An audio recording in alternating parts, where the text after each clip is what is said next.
So now 17th lecture is a T1 carrier system,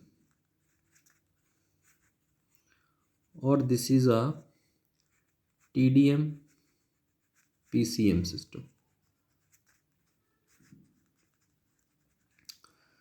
So in the 16th lecture we have discussed what is multiplexing, simultaneous transmission of multiple information signals through a single channel or a link. So it may be FDM or it may be TDM. Frequency division multiplexing means जितने भी users हैं सबको एक different frequency देके multiplexing कर देनी है, फिर चैनल पे ट्रांसमिट कर देना है और फिर रिसीवर आप ऐसे इसको F1 यहाँ पे, F2 यहाँ पे, F3 यहाँ पे F1 था, F2 था, F3 था, this is band pass filter. फिर इनको डी मॉड्यूलेट करके लो पास फिल्टर से you will get M1, M2, M3, M1, M2, M3.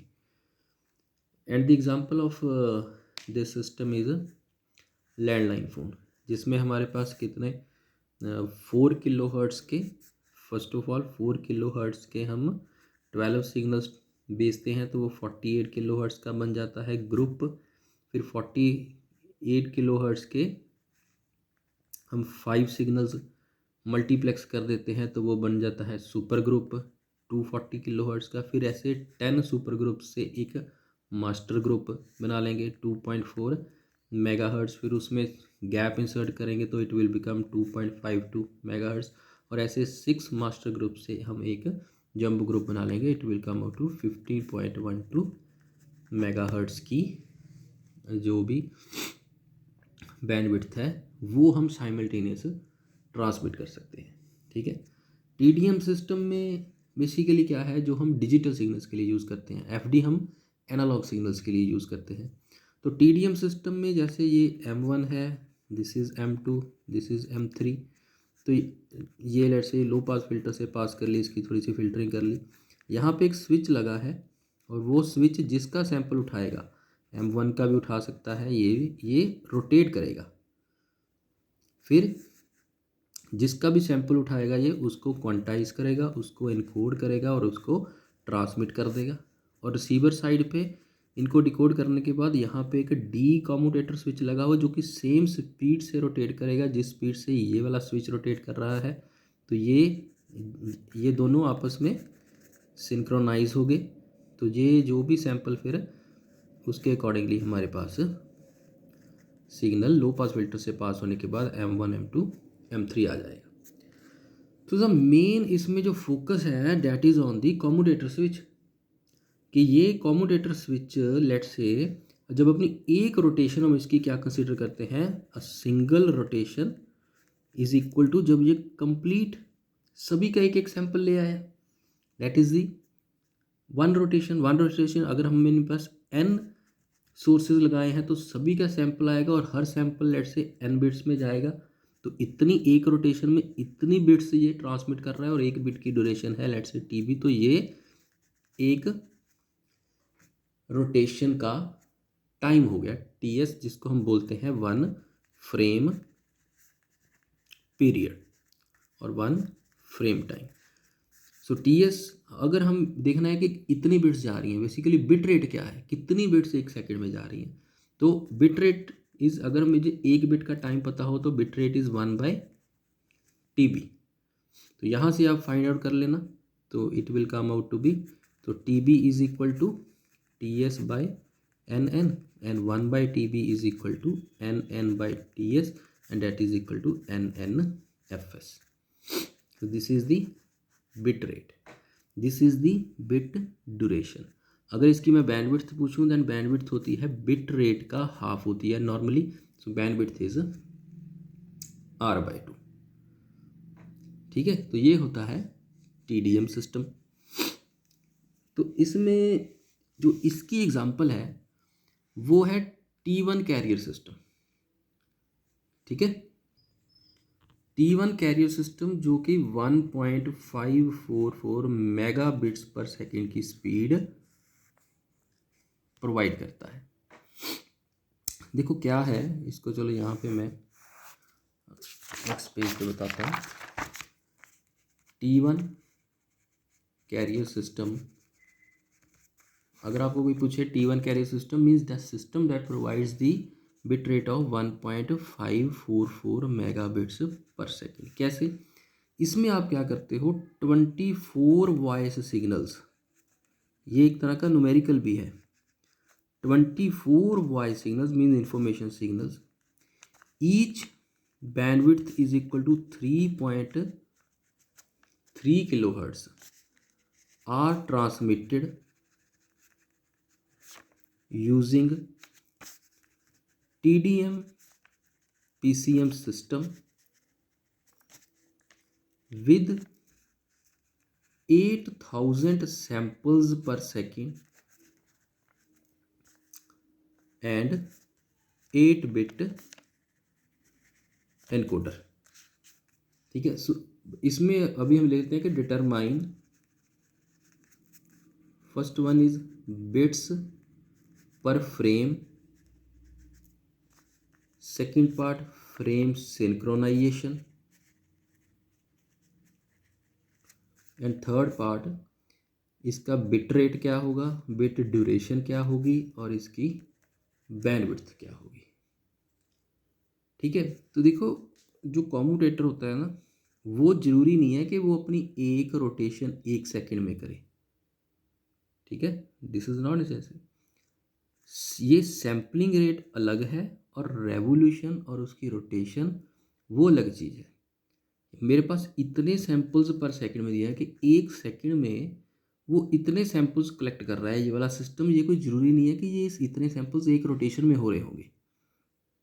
ठीक है, हो सकता है कि 8000 सैंपल्स कलेक्ट करने में उसे लेट से 20 रोटेशंस लग गए या 50 रोटेशंस लग गए, तो वो क्या हो गया कि 1 सेकंड में वो 50 रोटेशंस कर रहा है। ठीक है, इसको कभी इसके साथ कंफ्यूज मत करना। Sampling rate is different thing and rotation of the commutator is different thing. चलो हम इसी पे अगर फोकस करें तो दिस इज़ वेरी सिंपल। ये हमें फाइंड आउट करनी है। ठीक है, कि जो एक फ्रेम, इसका सोल्यूशन बिट्स पर फ्रेम, कि एक फ्रेम में कितनी बिट्स जा रही हैं। ठीक है, तो पहले तो आप देखोगे जो एक फ्रेम है, एक फ्रेम आप किसको बोलोगे, एक रोटेशन को, that is 1 TS, that is 1 rotation. तो कितने टोटल सिग्नल्स हैं, 24। इट मीन्स वो एक रोटेशन में कितने सैंपल्स कलेक्ट करेगा, 24। इट मीन्स n की वैल्यू 24, और हर सैंपल को 8 बिट में एनकोड कर रहा है।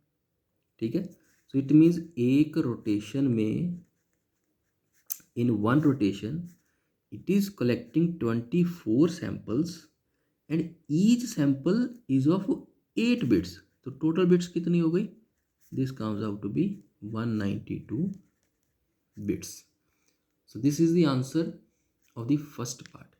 how many bits in one frame, bits per frame, one frame is one rotation, so 192 bits per frame। Second is frame synchronization, क्योंकि commutator और डी कॉम्यूटेटर को सिंक्रोनाइज करना है, तो उसको सिंक्रोनाइज करने के लिए भी कोई इन्फॉर्मेशन ट्रांसमिट करनी पड़ेगी। वो इन्फॉर्मेशन भी इन फॉर्म ऑफ बिट्स होगी। तो ये इसमें स्टैंडर्ड होता है। फ्रेम सिंक्रोनाइजेशन हम कैसे करते हैं कि one synchronization bit is transmitted after each frame। Means एक फ्रेम जब चला गया तो आप एक बिट सिंक्रोनाइजेशन की उसके साथ ट्रांसमिट करते हो। One frame means 24 samples, means let's say जो फर्स्ट वॉइस सिग्नल है उसका एक सैंपल लिया और उसके इसने कितने बिट्स बना दिए, 1 2 3 4 5 6 7 8, 8 बिट्स बना दिए। This is the first voice signal. Then उसके बाद फिर सेकंड वॉइस सिग्नल आ गया, उसका सैंपल लिया, उसके भी 1 2 3 4 5 6 7 8, ठीक है। ये वाले जो 8 बिट्स हैं ये बन गए सेकंड वॉइस सिग्नल के। ये वाले जो 8 हैं ये बन गए फर्स्ट वॉइस के। ऐसे ही चलते चलते ये, क्योंकि टोटल 24 वॉइस सिग्नल्स हैं, तो 24th जो सैंपल होगा वो 24th वॉइस सिग्नल का होगा, तो उसके भी वो कितने 8 बिट्स बना देगा, 1 2 3 4 5 6 7 एंड 8। तो ये किसके बन गए 24th वॉइस सिग्नल। तो इसके बाद जब ये पूरा क्या बन गया, एक frame, this is the one frame. तो ये जब पूरा फ्रेम बन गया, इसमें 192 बिट्स हो गए, ठीक है। तो यहाँ पे वो एक बिट भेजेगा जिसको हम लेट से एफ का नेम दे देते हैं, this is the synchronization bit. फिर उसके बाद वो दूसरी अपनी रोटेशन स्टार्ट करेगा। So it means more precisely हम क्या लिख सकते हैं कि a one frame consist of 192 voice के bits plus 1 synchronization bit. So one frame is equal to 193 bits, अगर हमें सिंक्रोनाइजेशन प्रोवाइड करनी है। अल्टरनेटिव मेथड एक ये भी होता है कि to ensure, just this is only for information, further synchronization एक 12 बिट का हम कोड भी ट्रांसमिट कर सकते हैं आफ्टर एवरी 12 फ्रेम्स। और सिंक्रोनाइजेशन करने के लिए हर 12 फ्रेम्स के बाद एक 12 बिट का कोड, वो कौन सा कोड होता है, दैट इज 1101 1100 100। ये कोड हम हर 12 फ्रेम्स के बाद ट्रांसमिट करते हैं। This is again to improve the synchronization. This is only for the information, ठीक है। इससे अभी इसको न्यूमेरिकल में नहीं लेके आ रहे। तो न्यूमेरिकल में हम यही यूज़ कर रहे हैं कि मेरे एक फ्रेम में कितने बिट्स हैं, 192 और 193 bits. This is without synchronization, this is with synchronization. अब मुझे फाइंड आउट करना है bit rate C. Bit rate is R की वैल्यू क्या होती है, एन एफ एस। एन की वैल्यू क्या है, 24 सोर्सेज हैं, टोटल इन्फॉर्मेशन हैं, और हर सैंपल 8 बिट्स में, और सैम्पलिंग रेट क्या दिया हुआ है 8000। तो इसकी वैल्यू आ जाती है 1.544 मेगा बिट्स पर सेकेंड, ठीक है। So bit rate of the T1 carrier system is this one. And अगर बिट रेट पता है तो बिट ड्यूरेशन क्या होगी, TB is equal to 1/r। Bit rate is frequency and TB is time duration. Frequency and time आपस में inversely एक दूसरे के ओपोजिट होते हैं। Similarly FS is equal to 1/TS, this is sampling frequency, ठीक है।